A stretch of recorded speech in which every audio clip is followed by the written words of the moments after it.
খেলার ভালো লাগছে না, রাধারানীর মুখটা মনে পড়েছে কেন না, সুবলের মুখটা প্রায় রাধারানীর মুখটারই মতো। তাই সুবলের মুখটা দেখে যখনই রাধারানীর বদন মনে পড়ে গেল প্রাণ গোবিন্দের, অমনি কি আর করে, সুবল সখা আমার দাদা বলাই ঘুমাচ্ছে, তাহলে চল তুই আজকে রাধারানীর দলকে আমি নতুন রূপে দেখা দেব। এই শ্রীদাম, এই সুদাম, আমার গরু বাছুরগুলো তোরা দেখে রাখ, আমি শুধু সুবলকে সঙ্গে নিয়ে যাচ্ছি। মায়েরা সব বন্ধুকে ছেড়ে সুবলকে কেন সঙ্গে নিয়ে গেল? এগুলো আছে কারণ শ্রীকৃষ্ণের 4 রকমের বন্ধু হয়। 4 রকমের বন্ধুর মধ্যে এক রকমের বন্ধু আছে যারা রাধা কৃষ্ণের লীলাতেও অংশগ্রহণ করে।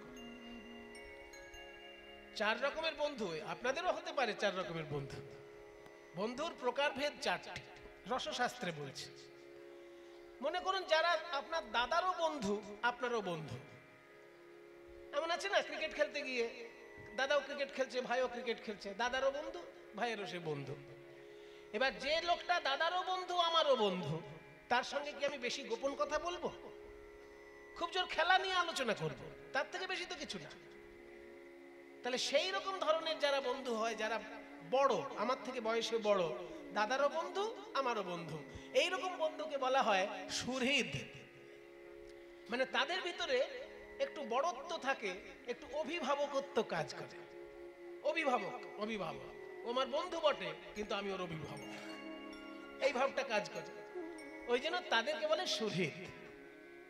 আর যারা মনে করুন আপনার থেকে বয়সে ছোট, আপনার ভাইয়েরও বন্ধু আপনারও বন্ধু, তার সঙ্গেও তো আপনি বেশি গোপন কথা বলবেন না, কারণ আপনার যেমন বন্ধু আপনার ভাইয়েরও সে বন্ধু। তাহলে ছোট যে, তার সঙ্গে যদি বন্ধুত্ব হয় তখন গোপন কথা বেশি চলে না। ওই ছোট বন্ধুকে বলা হয় সখা। তাহলে বড় বন্ধু সুহৃদ, ছোট বন্ধু সখা।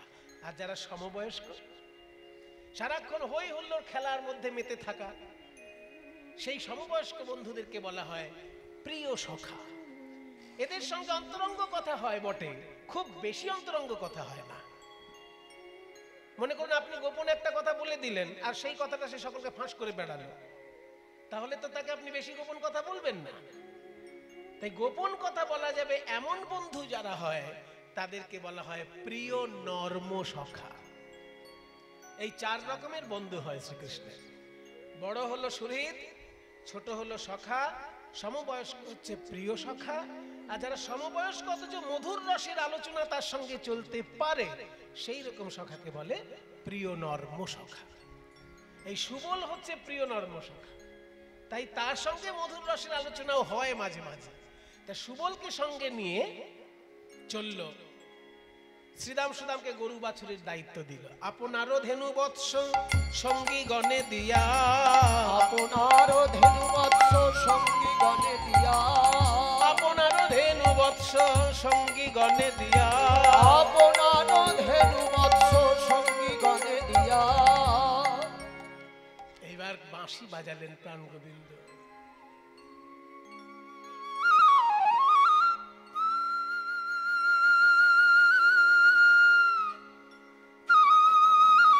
ত্রিভঙ্গ হয়ে যেই না বাঁশি, ত্রিভঙ্গ ললিত ঠামে দাঁড়িয়ে বাঁশি বাজালেন।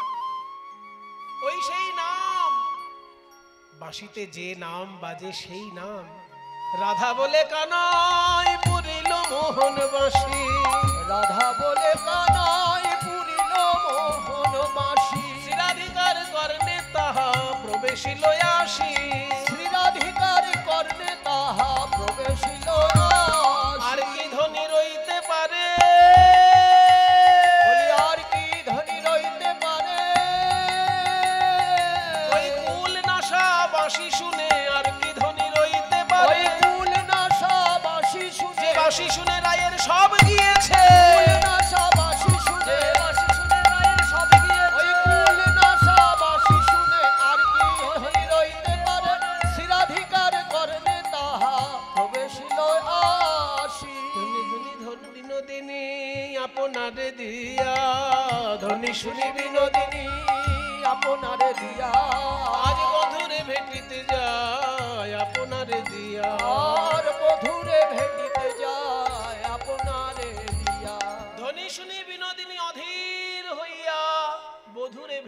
যায় আপনারে দিয়া, কিন্তু যাবে যে যাবার পথটাকে তৈরি করে দেবে।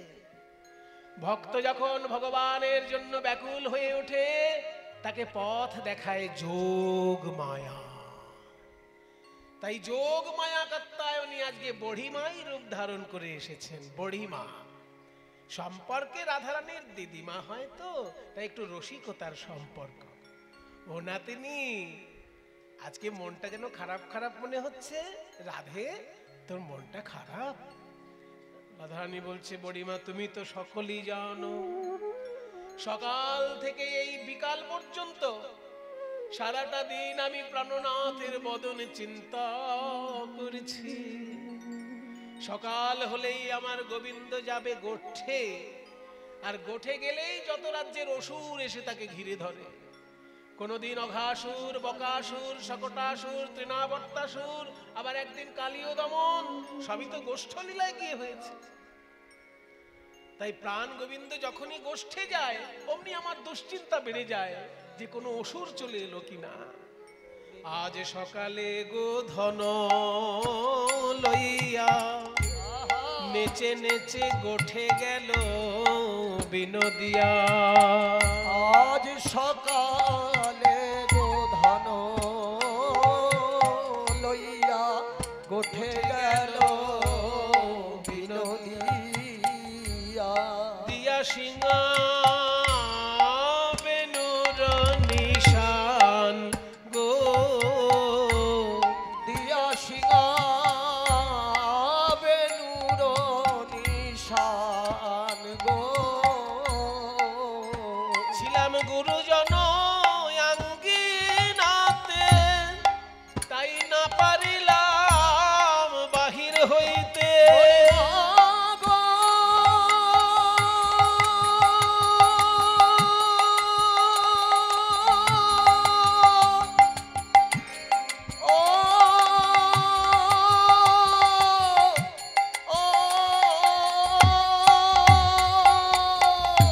ছিলাম গুরুজন আঙ্গিনাতে,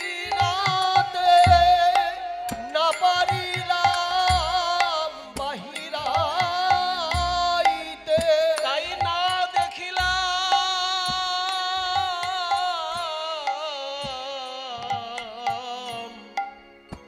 সুচাঁদ বয়ান গো। পরিমা মা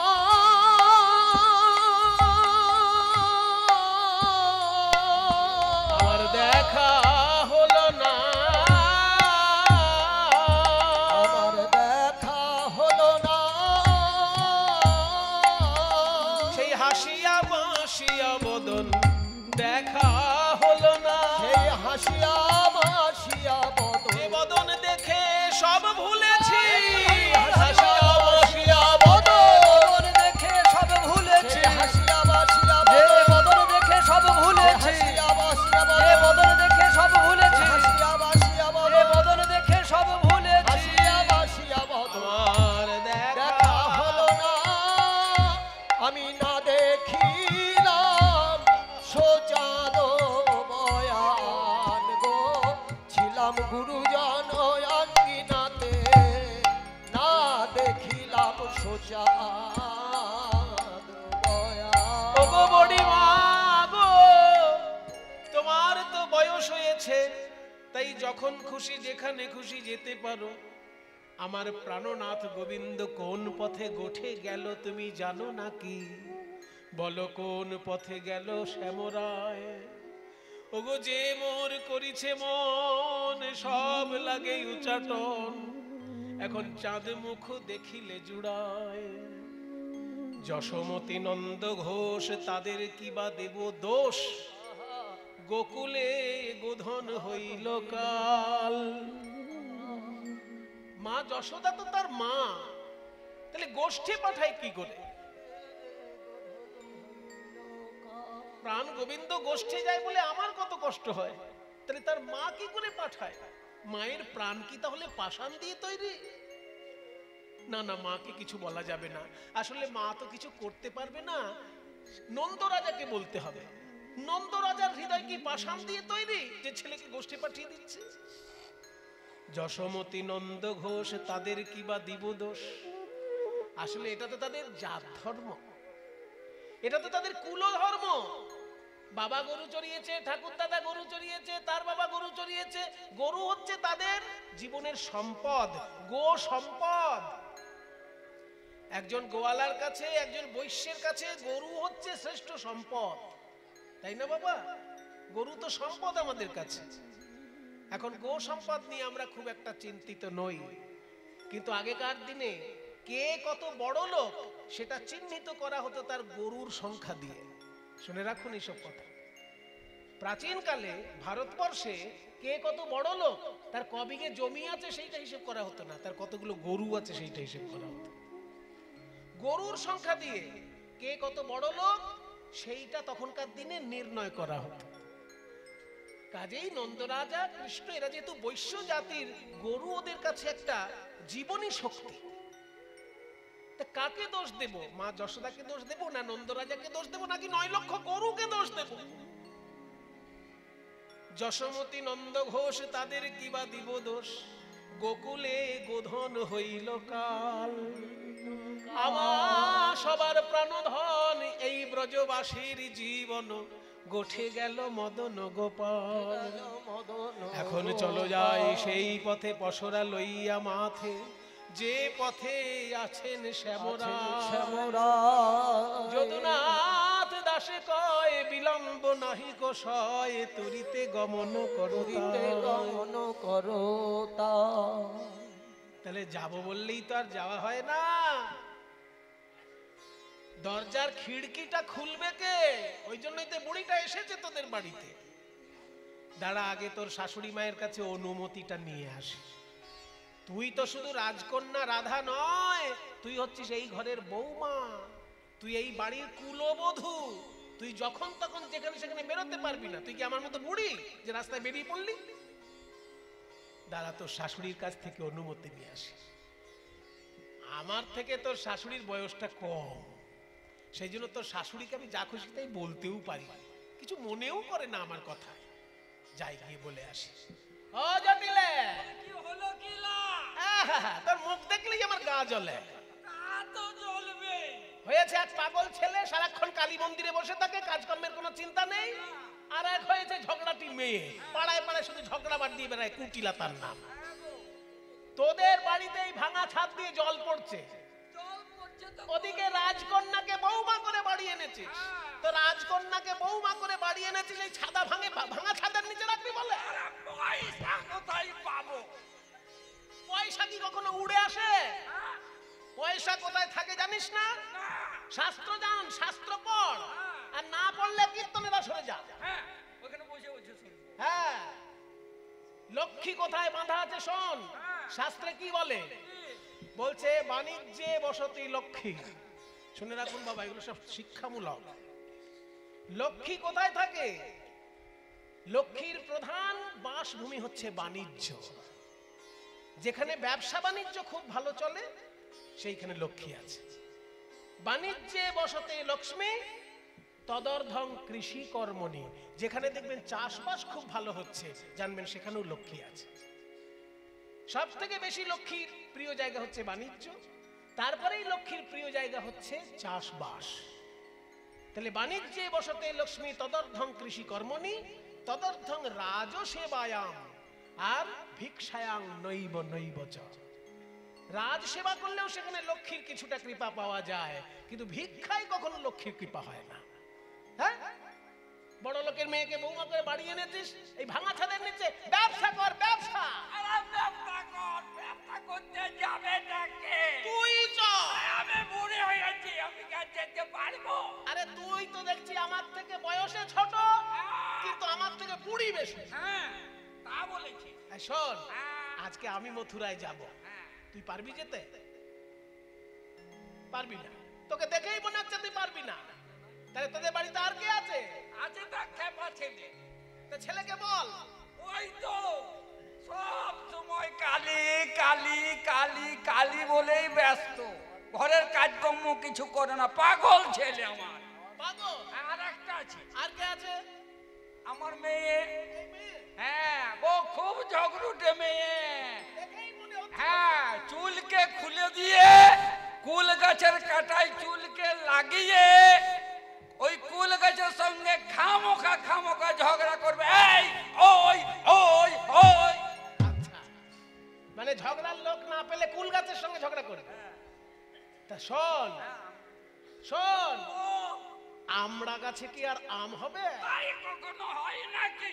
তো ওই ঝগড়াটি তোর মেয়ে তোর পেটে জন্মেছে, সেও ঝগড়াটি হয়েছে। আরে পেটে জন্মেছে তা বলে কি ফেলে দেব?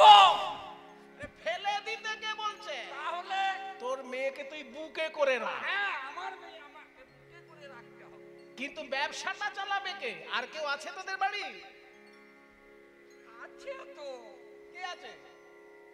আমার বৌমা। বৌমা আছে? হ্যাঁ কই? ওই তো তো মালা পরে বসে আছে, হ্যাঁ গো, খুব ভক্ত। খুব সুন্দর সেজে গুজে বসে আছে। তাহলে এই বৌমাকে নিয়ে যাবো আমি। হ্যাঁ। তাহলে রাধে সাজাগো রসের পসরা সাজা, সাজাগো রসের পসরা সাজা। আরে কে যাবি বড়াই ডাকে উচ্চ স্বরে। ওই কে যাবি বড়াই ডাকে উচ্চ ঈশ্বরে। একটা কথা বলতে ভুলে গেছিলাম, আমার বৌমা খুব সুন্দরী। সুন্দরী বৌমা তো, হ্যাঁ তারও ভালো। না ভালো নয়, স্বভাবটা মোটেই ভালো নয়। রাম বলো, কি হয়েছে? করে কি? আরে পথে বেরোয় এমনি করে চলে তো, আরে তাকাবে। ও এদিক আর ওদিক তাকানো স্বভাব। আচ্ছা আমি সমাধান করে দিচ্ছি। এই রাধে, তুমি শাশুড়ির কাছে হাত জোড় করে বলো, আজকে যদি আমায় মথুরায় যেতে দাও, আমি এদিক ওদিক চাইবো না, শুধু একদিকে চেয়ে চলবো। বলো। হ্যাঁ, চাইবে না। এবার মজার কথাটা দেখুন, বলছি আমি একই পানে চাইবো, আমি একই পানে চাইব, এদিক ওদিক চাইবো না মা। বাইরে বলছে এদিক ওদিক চাইবো না, আর মনে মনে কি বলছে? এদিক ওদিক চাইবো না। মনে মনে কি বলছে? আমার বধুর বদন চাঁদ বিনা এদিক ওদিক চাইবো না। আমার বধুর বদন বিনা এদিক ওদিক চাইব না মা। আমার বদন চাঁদ বিনা এদিক ওদিক চাইব না মা।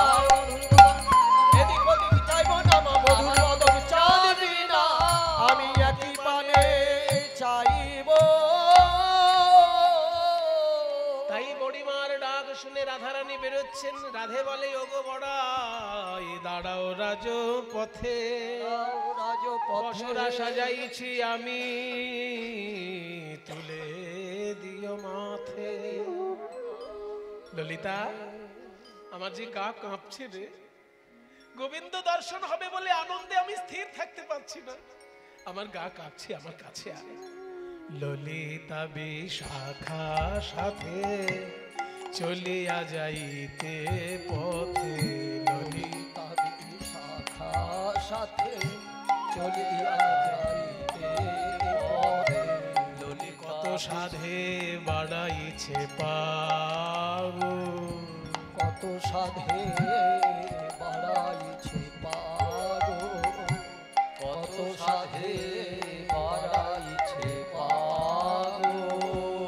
উথলিল ভাবসার এলাইল কেশভার, উথলিল ভাবসার এলাইল কেশভার। উমা ধরনে না যায় রাধার গাগো, ধরনে না যায় রাধার গাগো। ওগো তোরা দেখ না রাধার সর্বনাশ। এ কি দৃশ্য!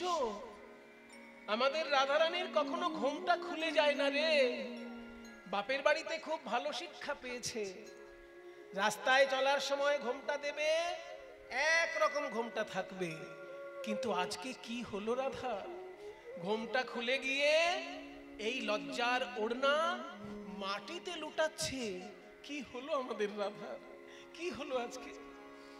ওগো তোরা দেখ না রাধা, রাধা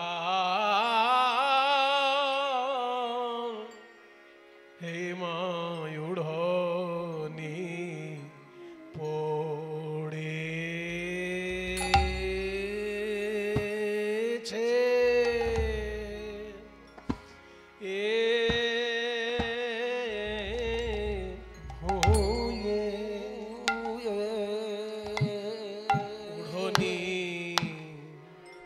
পড়েছে ভুঁয়ে এই মাঘাম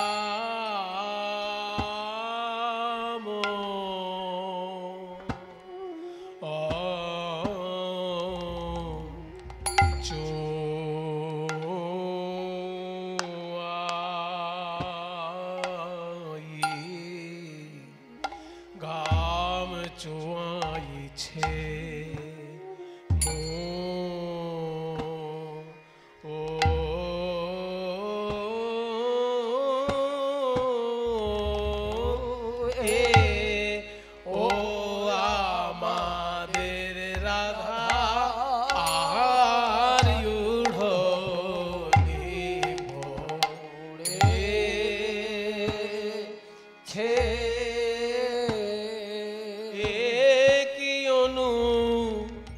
অনুরাগ রে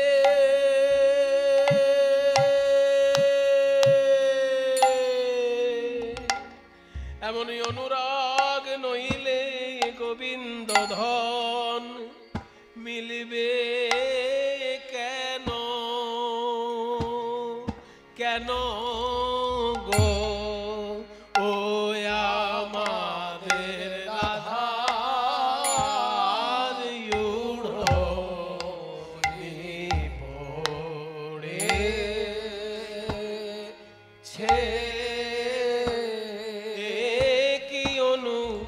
অনুরাগ রে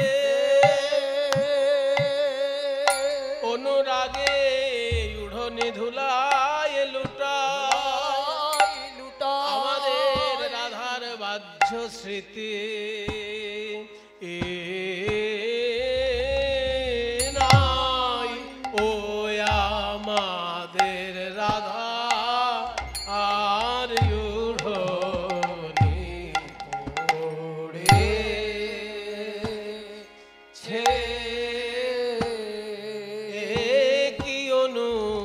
অনুরাগ রে অনুরাগে উড়নে ধুলায় লুটায় রাধার জলে অনল জ্ঞান নাই পথ বিপথ জ্ঞান নাই বাঝার ব্রাহ্য স্মৃতি নাই স্মৃতি থাকবে কেমন করে আমাদের রাধার মন মিন ডুবেছে কৃষ্ণ প্রেম সর ও সরোবরে ও আমাদের রাধার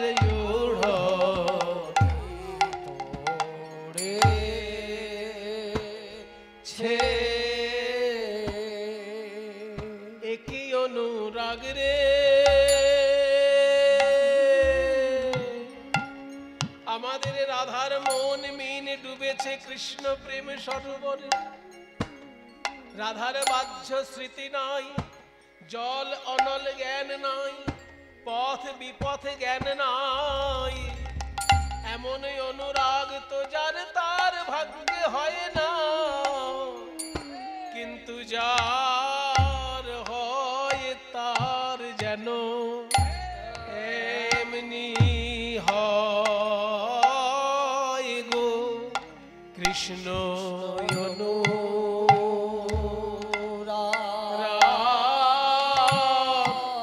যার হয় তার এমনি হয় কৃষ্ণ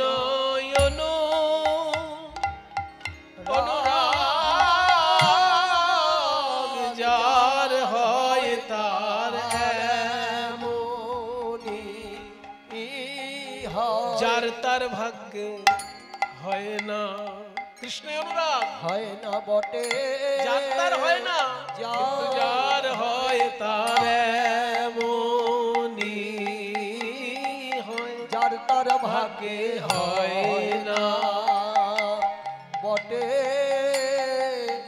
যার হয় তার এমনি হয় যার তার ভাগ্যে হয় না বটে যার হয় তার এমনি যার তার ভাগ্যে হয় না ধিনি দা ধিনি ধিনি দা ধিনি দা ধিনি যার হয় ধিনি দা ধিনি ধিনি দা ধিনি দা ধিনি দা ধিনি দা ধিনি যার ধিনি তার দা ভাগ্যে ধিনি দা হয় ধিনি না বটে ধিনি দা ধিনি দা ধিনি যার হয় তার ধিনি দা ধিনি দা ধিনি এমন কৃষ্ণ দা ধিনি দা ধিনি দা ধিনি ধিনি যার হয় তার ধিনি দা ধিনি এমনি হয় কৃষ্ণ ধিনি ধিনি দা ধিনি ধিনি দা ধিনি ধিনি দা ধিনি ধিনি এই ধিনি দা ধিনি ধিনি দা ধিনি ধিনি দা ধিনি দা ধিনি ধিনি দা ধিনি ধিনি দা ধিনি ধিনি দা ধিনি ধিনি হয় কৃষ্ণ তিনতিরকে দা ধিনি তিনতিরকে দা ধিনি তিনতিরকে দা তিনতিরকে দা ধিনি ধিনি যার হয় তার তিনতিরকে দা ধিনি ধিনি অনুরাগ যার হয় তার এমনি হয় কৃষ্ণ দা ধিনি দা এই যার হয় তার এমনি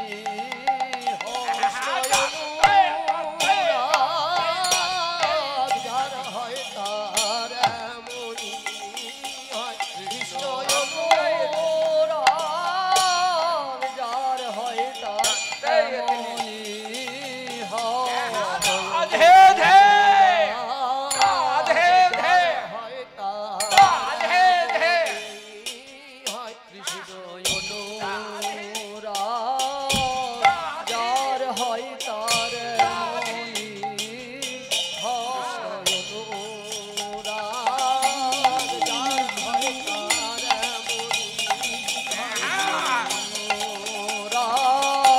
যার হয় তার এমনি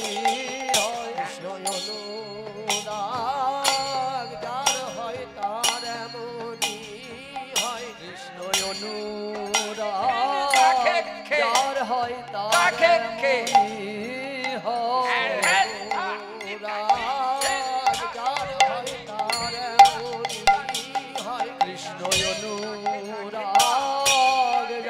হয় তার এমনি কৃষ্ণ অনুরাগ যার হয় তার এমনি কৃষ্ণ অনুরাগ যার হয় তার এমনি কৃষ্ণ অনুরাগ যার হয় তার এমনি হয় কৃষ্ণ অনুরাগ যার হয় তার এমনি কৃষ্ণ অনুরাগ যার হয়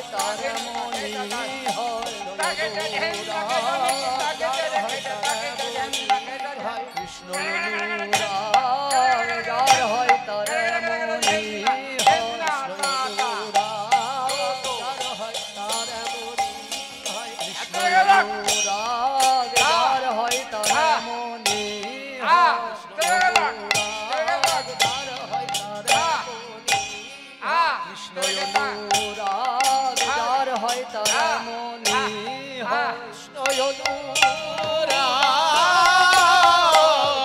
নিতাই গৌর হরি বল। যার হয় তার এমনি হয় যার হয় তার এমনি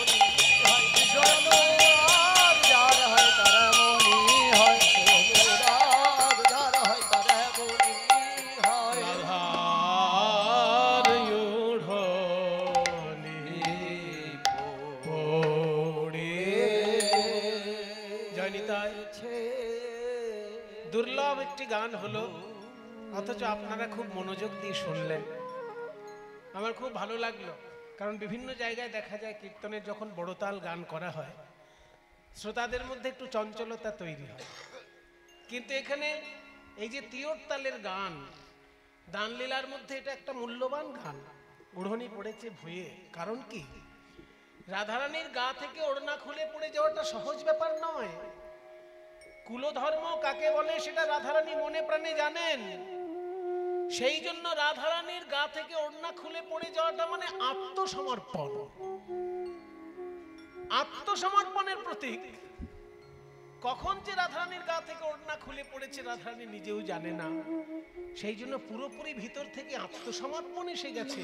এটা বর্ণনা করার জন্য গানের মধ্যে এত এত গভীর কথাবার্তা বলা হলো। যেমন অনুরাগ যার তার হয় না, জল অনল জ্ঞান নাই, পথ বিপথ জ্ঞান নাই, কারণ রাধার বাহ্য স্মৃতি নাই। স্মৃতি থাকবে কি করে?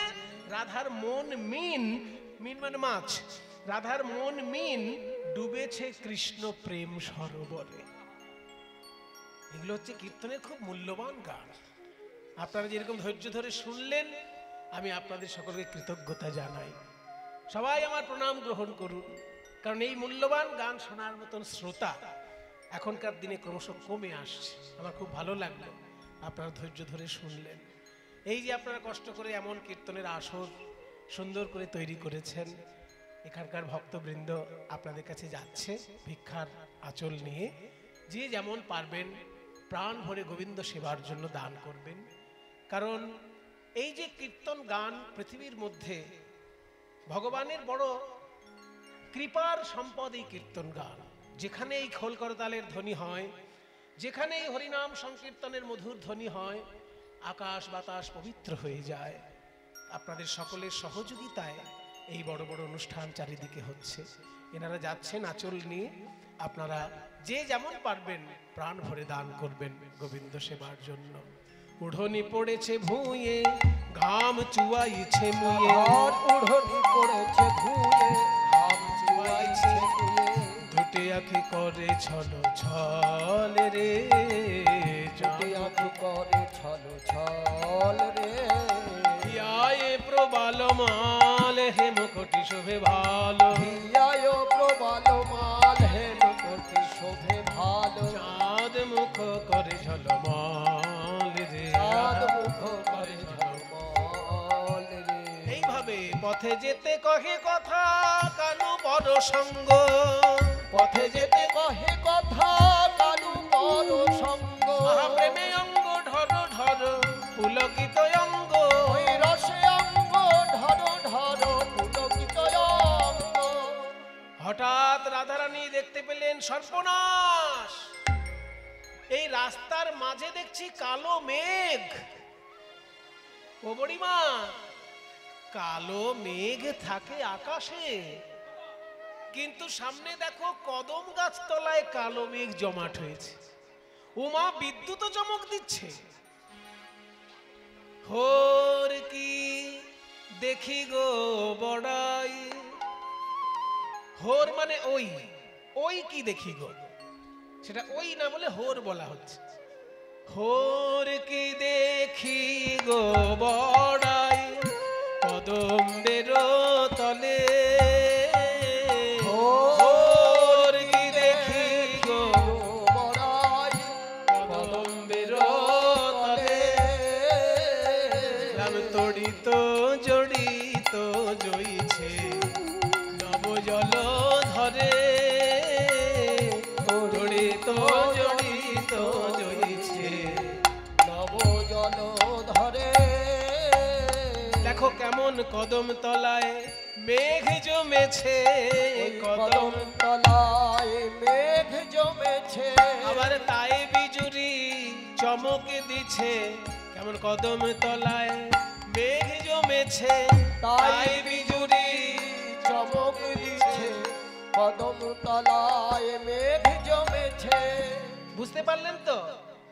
মানে কদম তলায় গোবিন্দ দাঁড়িয়ে আছে, রাধারানী দেখছেন যেন কালো মেঘ, আর ঝলমল করছে হলুদ ধুতিটা, রাধারানী মনে করছে বিদ্যুৎ চমকাচ্ছে।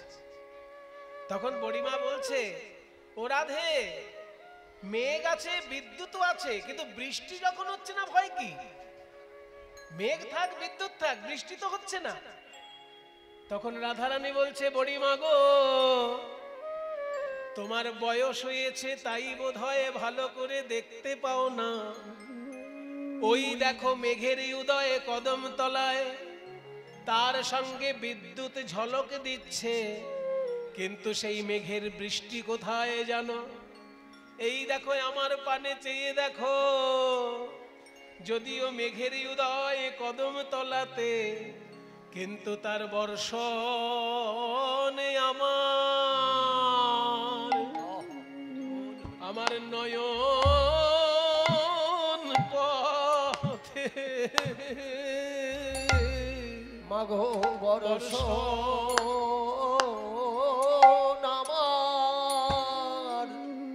আমার নয়ন পথে, যদিও মেঘের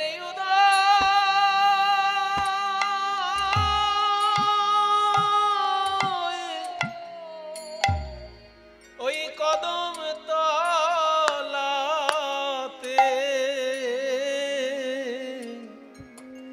কিন্তু সেই মেঘের বর্ষণে আমার নয়ন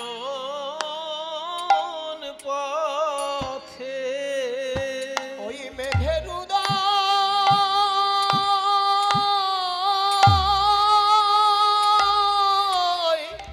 কদম তলাতে, মাগো বর্ষণ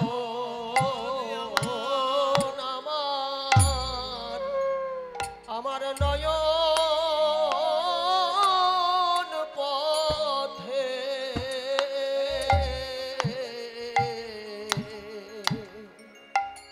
ভাগ্যবান পদকর্তা এক পাশে দাঁড়িয়ে বলছেন, ওগো রাধে, তুমি যা বলেছ ঠিকই বলেছ। এই কৃষ্ণ মেঘের বৈশিষ্ট্য কেমন জানো? এই মেঘ যেখানেই উদয় হয় সেখানে বৃষ্টি হয় না। এই মেঘের অপরূপ স্বভাব কহিতে নারী, যেথা মেঘ সেথা না বয় বাড়ি। ভক্তের হৃদয় আকাশে উদয় করি, আর নয়নের পথে বহয় বাড়ি। ওই কৃষ্ণ মেঘ উদয় হয় ভক্তের হৃদয় আকাশে, আর তার বর্ষণ হয় নয়নের পথে। রাধারানী বলছে, আমার হেন মনে হয় বিজুরি হয়ে, আমি যেন জড়ায়ে থাকি ওই মেঘের গায়ে। পদকর্তা জ্ঞানদাস বলছে, তুমি না কহ আন, যে কহিলা ধ্বনি সেই সে প্রমাণ। এ মেঘ যেমন তেমন মেঘ নয়, এ মেঘ কেমন মেঘ জানো? এ মেঘ সেই মেঘ বটে হে, সেই মেঘ বটে হে, যে মেঘ ত্রিভুবন প্লাবন করে, সেই মেঘ বটে হে। ওই ত্রিভুবন প্লাবন করে, সেই মেঘ বটে হে। আমরা যে মেঘ দেখতে পাচ্ছি, এই মেঘের কিরকম স্বভাব বাবা? যেখানে মেঘ উদয় হবে সেখানেই বৃষ্টি হবে। যেখানে মেঘ উদয় হবে সেইখানেই বৃষ্টি হবে। কিন্তু কৃষ্ণ মেঘ কেমন জানো? এই মেঘ যেখানে উদয় হোক না কেন, তার প্রেম রসের বর্ষণ স্বর্গ মর্ত পাতাল ত্রিভুবনে হয়ে যায়। মেঘ উদয় এক জায়গায়, কিন্তু তার বর্ষণ তিন জায়গায়, স্বর্গ মর্ত পাতাল। যে মেঘ ত্রিভুবন প্লাবন করে, সেই মেঘ বটে হে। ত্রিভুবন প্লাবন করে, বরিশনে ত্রিভুবন প্লাবন করে লীলামৃত বরিশনে ভুবন প্লাবন আর করে লীলামৃত বরিশনে ভুবন প্লাবন আর লীলামৃত বরিশনে ভুবন প্লাবন আর লীলামৃত বরিশনে ভুবন প্লাবন করে সেই মেঘ বটে হে চৈতন্য চরিতামৃতে বলেছে কৃষ্ণ মেঘ, কৃষ্ণ নব জলধর। আস্তে, কৃষ্ণ নব জলধর, নতুন ধরনের মেঘ। এ মেঘ কখনো আকাশে দেখা যাবে না, হৃদয় আকাশে দেখা যেতে পারে। কৃষ্ণ নব জলধর, জগত শস্যই উপর, বরি ক্ষয়ে লীলামৃত ধার। বড়ি খায়ে লীলামৃত ধার আকাশের মেঘে যখন বৃষ্টি হয় জলটা কেমন? ও মায়েরা, বৃষ্টিতে তো ভিজেছেন অনেক। মেঘের জল কেমন হয় সবাই জানে। মেঘের জলে কি হয়? একটা উপকার অন্তত মানুষের হয়, কি বলুন তো? ঘামাচি পড়ে, তাই না? এবার গাছপালার কি উপকার হয়, মাছের কি উপকার হয়, সেগুলো আমি বলবো না। মানুষের কি উপকার হয়? মানুষ যদি গায়ে ঘামাচি থাকে কারো, সে যদি মেঘের বৃষ্টির জলে ভিজতে পারে, দেখবেন ঘামাচি মরে যায়। কিন্তু কেন মরে সেটা আবার বিজ্ঞানীরা উত্তর দেবে, সাধারণ লোক উত্তর দিতে পারবে না। বিজ্ঞানীরা উত্তর দিয়ে বলেছে যে মেঘের জলে থাকে অ্যাসিড। এই যে ধুলোকণা বায়ুতে উড়তে উড়তে মেঘের সঙ্গে মিশে যায়, এই কলকারখানার ধুলোকণা, এগুলো তো ভালো জিনিস নয়। এগুলো যখন বায়ুর সঙ্গে উড়তে উড়তে মেঘেতে মিশে যায়, তখন মেঘের মধ্যে অ্যাসিড তৈরি হয়ে যায়। ওই জন্য বৃষ্টি যখন হয়, ওই বৃষ্টির জলের মধ্যে অ্যাসিড মেশানো থাকে, ওই জন্য ঘামাচি মরে যায়। আমরা সাধারণ মানুষ এসব জানিই না। বিজ্ঞানীরা এগুলো আবিষ্কার করে বলেছেন যে মেঘের বৃষ্টির জলে ঘামাচি মরার কারণ হচ্ছে বৃষ্টির জলে অ্যাসিড থাকে। কিন্তু কৃষ্ণ যদি কালো মেঘ হয় আর সেখান থেকে যদি লীলারূপী অমৃতের বৃষ্টি হয়, সেখানে কি থাকবে? অ্যাসিডের কোনো নামগন্ধ থাকবে? সেখানে শুধু অমৃত আর অমৃত। কৃষ্ণ যদি কালো মেঘ, তাহলে তার রূপ বলুন, তার নাম বলুন, তার লীলা বলুন, সবটাই অমৃত। তাই বরি ক্ষয়ে লীলামৃত ধার। লীলামৃত ধার সেই জন্যই এখনে বলছে এ মেঘ সেই মেঘ বটে হে, যে মেঘ ত্রিভুবন প্লাবন করে লীলামৃত বরিশনে। কথা বলতে বলতে একদম এসে গেছে দানির কাছে। আজকে কৃষ্ণর কি রূপ জানেন? রাস্তার মাঝখানে কৃষ্ণ দাঁড়িয়েছে সুবল সখাকে সঙ্গে নিয়ে। মানে মাঝখানে একটা বিরাট বড় মাটির কলসি, রাস্তার মাঝখানে। আর সেই মাটির কলসিটাকে ফুলের মালা দিয়ে সুন্দর করে সাজিয়েছে। আর মাটির কলসিটার গায়ে বড় বড় করে লিখে দিয়েছে দান ঘট। দান ঘট মানে যার কাছ থেকে যা কর আদায় করা হবে, ওই মাটির কলসিতে জমা করা হবে, কংস রাজার বাড়িতে পৌঁছে দেওয়া হবে। আজকে কর আদায় করে কৃষ্ণ সেই কর কংস রাজার বাড়িতে পৌঁছে দিয়ে আসবে, এই দায়িত্ব নিয়েছে আজকের জন্য। তাই রাস্তার মাঝখানে দান ঘট বলে লিখে রেখেছে।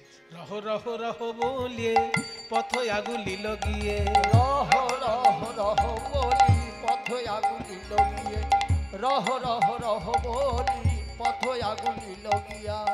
দান দাও বলি পাতে হাত, দান দাও, দান দাও বলি পাতে হাত, দান দাও, দান দাও বলি পাতে হাত, দান দাও, দান দাও বলি পাতে হাত, দান দাও। এ দ্বিজ মাধবের বাণী কে তোমায় করিল দানি, এ দ্বিজ মাধবের বাণী কে তোমায় করিল দানি। ললিতা ঢুলায় নিজ মাত, ললিতা ঢুলায় নিজ মা, ললিতা ঢুলায় নিজ মা। যাও জানি না মানি না হে, যাও জানি না মানি, যাও যাও জানি না মানি না যাও হে। যাও জানি না মানি না বলো হে। কে তোমায় করিল দানি, যাও জানি না মানি না হে। কে তোমায় করিল দানি, যাও জানি না মানি না হে। আহা ললিতা ঢুলায় নিজ বলো বলো ওই না বেশে ইন্দ্রভাস্তাল। কৃষ্ণ এবার প্রশ্ন করছে, এই মাথায় দধি দুগ্ধের পসরা নিয়ে এত সেজে গুজে কোথায় যাচ্ছ? হ্যাঁ, বিক্রি করতে বেরিয়েছো রাস্তায় আর সারা গায়ে গয়না? ও মায়েরা, মনে করুন কেউ ফুচকা বিক্রি করছে। এবার ফুচকা বিক্রি করছে, কিন্তু তার গায়েতে যেসব সোনার গয়না পরা আছে প্রায় 1 কেজি। তাহলে দেখে সন্দেহ হবে না? 1 কেজি সোনা, গ্রাম গ্রাম নয়, কেজিতে হিসেবে, ভরি টরি নয়, একদম কেজিতে পৌঁছে গেছে। তাহলে 1 কেজি সোনার গয়না যার গায়ে পরার ক্ষমতা আছে, সে ফুচকা বিক্রি করবে? হ্যাঁ, দধি দুগ্ধ বিক্রি করতে চলেছো, দধি দুগ্ধ বিক্রি করবে, পোশাক আশাক একেবারে সাধারণ গোয়ালিনীর মতন থাকবে, খুব যেন একটা কাঁধে মাথায় একটা গামছা থাকতে পারে, গামছার বেড়ির উপরে রেখে দিবে। কিন্তু এত গয়না, টাকা পয়সা পেলে কোত্থেকে? আজকে আমি হিসেব নেব, কর চাইবো আজকে। বলো বলো ওই না বেশে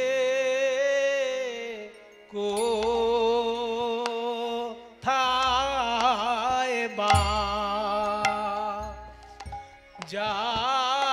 যাও গোয়ালে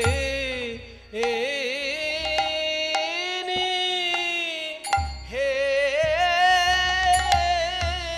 বলো কোথায় তোমার ঘর হে, বলো বলো ওই না বেশে কোথায় বা। ইন্দ্রভাস্তাল, যাও গোয়ালে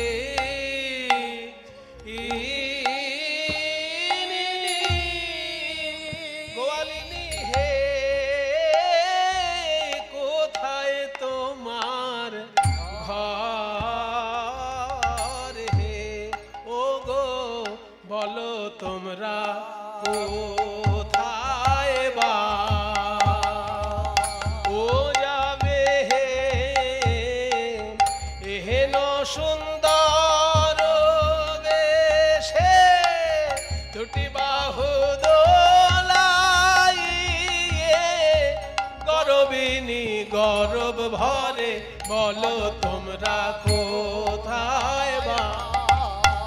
ও যাবে হে এহেন সুন্দর বেশে, দুটি বাহু দোলাইয়ে, ও গরবিনী গরব ভরে, বলো তোমরা কোথায় যাও হে গোয়ালিনী, কোথায় তোমার ঘর?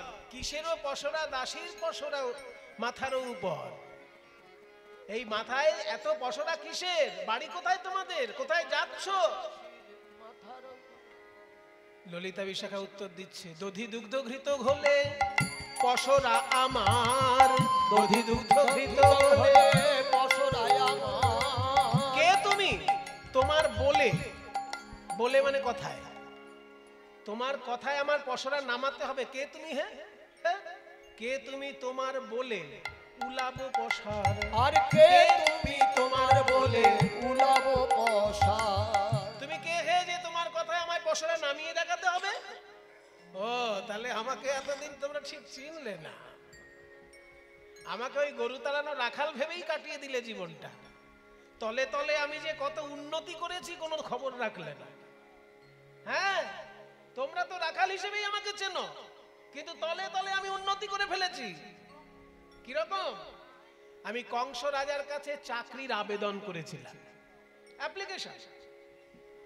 তেমন আবেদন করেছি, আমার গুণাবলী দেখে গিরি গোবর্ধন ধারণ, কালীয় দমন, শকট ভঞ্জন, অগাসুর, বকাসুর, শকটাসুর, তৃণাবর্তাসুর, বধ, সব তো আমার কোয়ালিটি তো নাকি? এগুলো সব লিখে যখন জমা দিয়েছি, কংস রাজা দেখলো এইরকম উপযুক্ত পাত্র আর পাবো না, তাই কংস রাজা একসঙ্গে আমাকে 2টো চাকরি মঞ্জুর করে দিয়েছে। 2টো চাকরি। লোকে বলে সরকারি চাকরি একটা পাওয়াই কঠিন, এবার একসঙ্গে 2টো সরকারি চাকরি পেয়েছে। মানে কংস রাজার দরবার মানে সব গভর্নমেন্ট, তাই না? গভর্নমেন্ট সার্ভিস, কংস রাজা বলে কথা। গভর্নমেন্ট সার্ভিস খুব রেয়ার ব্যাপার। হিসেব অনুযায়ী ভারতবর্ষের মানে কি বলবো 10% মধ্যে চাকরি হচ্ছে, মানে 1% লোক গভর্নমেন্ট সার্ভিস করছে সারা ভারতের মধ্যে। তাহলে 100 জনের মধ্যে যদি একজন চাকরি পায়, কত কঠিন একটা ব্যাপার। তো সরকারি চাকরি পাওয়াটাই কঠিন, ইনি আবার দুটো চাকরি পেয়েছেন বলছেন। তা দুটো চাকরি কি কি তোমার? বলে আমার দুটো চাকরি কি কি জানো? বলবো দুটো চাকরি। কংস রাজা বলেছে বৃন্দাবনের লোকেরা যেখানে যেখানে পয়সা ফাঁকি দেয় সেইখানে সেইখানে তোমায় চাকরি দিলাম, মানে ফাঁকি যেন দিতে না পারে। বৃন্দাবনের লোকেরা দু জায়গায় পয়সা ফাঁকি দেয়, এক হচ্ছে যমুনায় যখন পার হয়ে যায় তখন পয়সা দিতে চায় না, সেই জন্য তোমাকে নৌকার ঘাটের দায়িত্ব দিলাম। আর এক হচ্ছে দধি দুগ্ধ বিক্রি করে বড় লোক হয়ে যাচ্ছে কিন্তু সরকারকে কর দিচ্ছে না, ওই জন্য কর আদায় করার জন্য তোমায় পাঠালাম।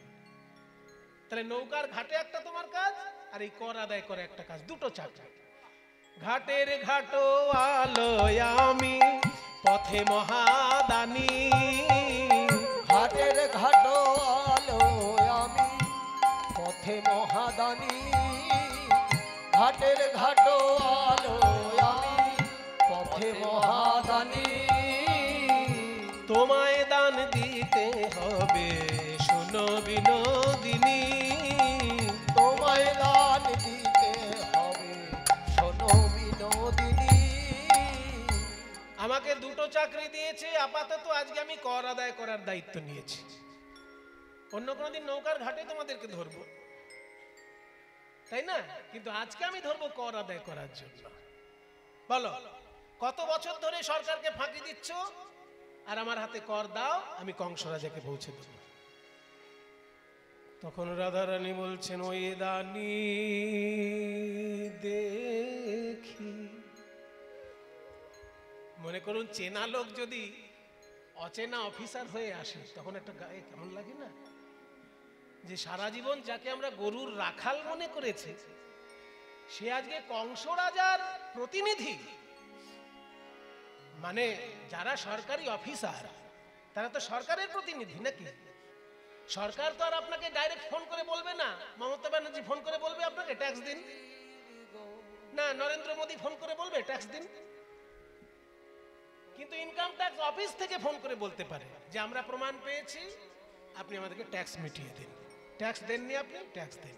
তাহলে সরকারি অফিসার যারা তারাই সরকারের প্রতিনিধি, তারা আপনাকে জানাতে পারে।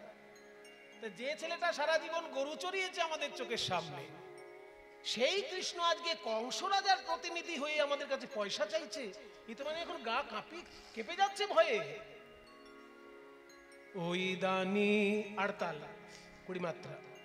ওই দানি দেখি দানি দেখি কাঁপিছে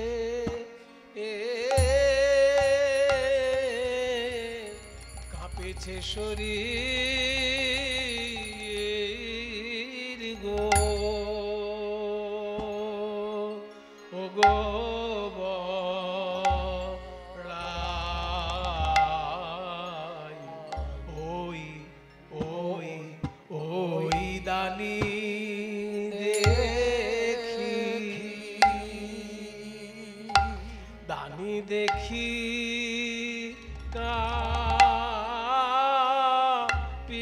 কাঁপিছে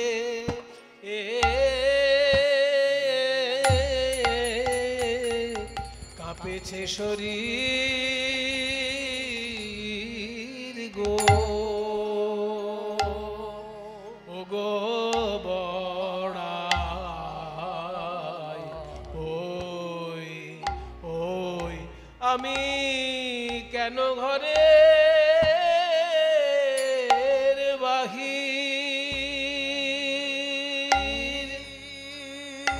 বাহির হলাম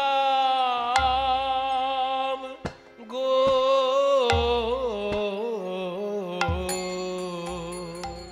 কাঁপেছে শরীর